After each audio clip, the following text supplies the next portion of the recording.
গলায় মাছের কাঁটা আটকে গেলে কোরআনের একটি আয়াত পড়ুন, সাথে সাথে কাঁটা নিচে নেমে যাবে।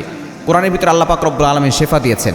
আমাদের অনেক সময় গলার ভিতরে কাঁটা আটকে যায়, ছোট বাচ্চাদের গলার ভিতরে কাঁটা আটকে যায়।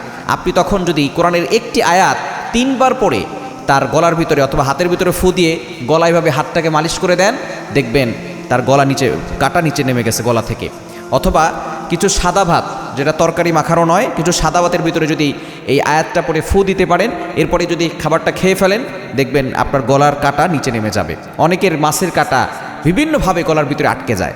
আপনি কোরআনের একটি আয়াতের আমল করবেন। আল্লাহ তাআলা নিজে বলে দিয়েছেন, 27 নম্বর পারা 16 নম্বর পৃষ্ঠার 3 নম্বর লাইন, সূরা ওয়াকিয়ার 83 নম্বর আয়াত, ফালাউলা ইযা বালাগাতিল হুলকুম, ফালাউলা ইযা বালাগাতিল হুলকুম।